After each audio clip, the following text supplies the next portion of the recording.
അതായത് ശ്യാമി, നമുക്ക് ഈ ദൃശ്യങ്ങളിൽ കാണാം.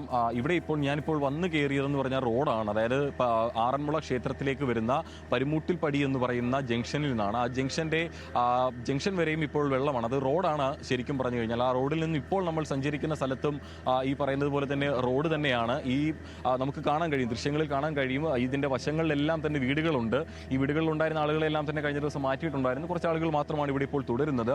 ഇനി നമ്മൾ പ്രവേശിക്കുന്ന സ്ഥലം, ഈ ദൃശ്യങ്ങളിൽ ഇപ്പോൾ കാണുന്ന ഈ സ്ഥലത്ത് നിന്നും ഇനി നമ്മൾ പ്രവേശിക്കുന്നത് ആറന്മുള വിമാനത്താവളത്തിനായി, നിർദ്ദിഷ്ട വിമാനത്താവളത്തിനായി കണ്ടിരുന്ന സ്ഥലമാണ്. ഇതൊരു വലിയ പാടശേഖരത്തിലേക്കാണ് ഇപ്പോൾ നമ്മൾ പ്രവേശിക്കുന്നത്.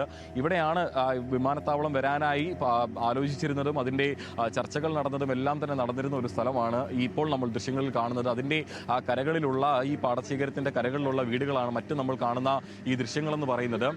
കൂടുതൽ ഈ ഉൾപ്രദേശങ്ങളിലേക്ക്, അതായത് നമ്മുടെ സാധാരണഗതിയിൽ നമ്മൾ ഇട റോഡുകൾ, പോക്കറ്റ് റോഡുകൾ എന്ന് പറയുന്ന റോഡുകളെല്ലാം തന്നെ അക്ഷരാർത്ഥത്തിൽ പൂർണ്ണമായും മുങ്ങിക്കിടക്കുകയാണ്. നമ്മളിപ്പോൾ ഈ ശ്യാമിലി ചോദിച്ചതുപോലെ തന്നെ ആറന്മുള എഞ്ചിനീയറിംഗ് കോളേജിന്റെ ഭാഗത്ത് നിന്നും പരുമൂട്ടിൽപ്പടി വരെ ഒരു 2 കിലോമീറ്റർ അല്ലെങ്കിൽ 3 കിലോമീറ്ററോളം റോഡ് മാർഗം നമുക്ക് സഞ്ചരിക്കാനുണ്ട്. പക്ഷേ നമുക്ക് ഈ വീടുകൾ ഇടതൂർന്ന് നിൽക്കുന്നത് കൊണ്ടും മതിൽക്കെട്ടുകളെല്ലാം തന്നെ ഉള്ളത് കൊണ്ടും ഇത്തരത്തിലുള്ള ഫയർഫോഴ്സിന്റെയും തന്നെ മത്സ്യബന്ധന ബോട്ടുകളും ഒന്നും തന്നെ ആ വഴികളിലൂടെ സഞ്ചരിക്കില്ല. അതുകൊണ്ടാണ് ഇവർ ഇങ്ങനെ പരമാവധി ഇവിടെയുള്ള പാടശേഖരങ്ങളിലുള്ള വഴികളിലൂടെ ഇങ്ങനെ സഞ്ചരിക്കുന്നത്.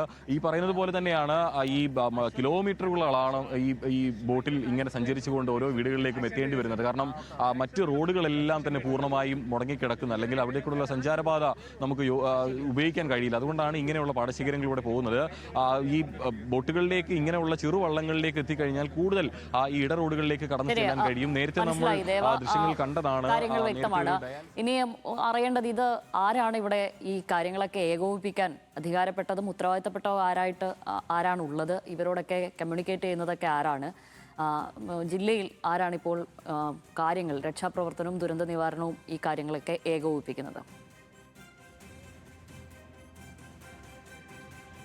ശ്യാമലി, ഇവിടെ ഇപ്പോൾ പ്രാദേശികമായി ഇവിടുത്തെ തദ്ദേശ സ്വയംഭരണ സ്ഥാപനങ്ങളിലെ ജനപ്രതിനിധികൾ തന്നെയാണ് ഈ പറയുന്നത് പോലെ തന്നെ മേഖലയിൽ അവർക്കാണ് ഇവിടുത്തെ വഴികൾ കൂടുതൽ തിട്ടമായി അറിയുന്നത്. അതുകൊണ്ട് തന്നെ അവരാണ് ഈ ഫയർഫോഴ്സ് സംഘത്തിൻ്റെ ഒപ്പവും ഒപ്പം തന്നെ മത്സ്യബന്ധന തൊഴിലാളികളുടെ ഒപ്പവും ഈ വഴികൾ പറഞ്ഞു കൊടുക്കാനും ഈ വീടുകളിൽ നിന്ന് വിളികൾ വരുന്നതും ഇവർക്ക് തന്നെയാണ്. ഇപ്പോൾ തന്നെ നമ്മൾ 2 വീടുകളിൽ പോയിട്ടുണ്ടായിരുന്നു. നേരത്തെ ഒരു ഡയാലിസിസ് രോഗിയെ എടുത്തിട്ട് വന്നിട്ടുണ്ടായിരുന്നു. ഇപ്പോൾ ഒരു വീട്ടിൽ നിന്നും ഒരു യുവതി അവിടെ വെള്ളം എടുക്കാനായി പോകുന്ന വഴി വീണു. അങ്ങനെ അവരുടെ കാല് കടുത്ത വേദനയായിരുന്നു. അങ്ങനെ അവിടേക്ക് ഓടിയെത്തിയതാണ്. അവർക്കൊപ്പം വിളി വരുന്നത് ഈ പറയുന്ന പോലെ തന്നെ ഇവിടുത്തെ പ്രതിനിധികൾക്ക് തന്നെയാണ്, ജനപ്രതിനിധികൾക്കാണ്.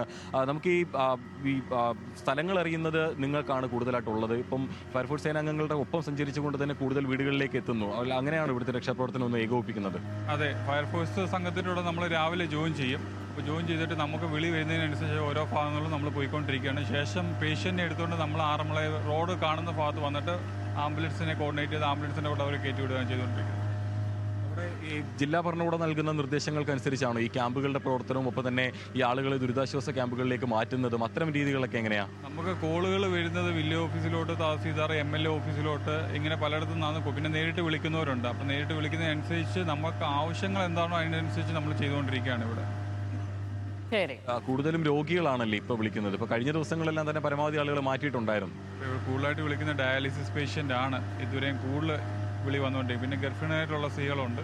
അങ്ങനെയുള്ള കേസുകളാണ് കൂടുതലും വന്നുകൊണ്ടിരിക്കുന്നത്.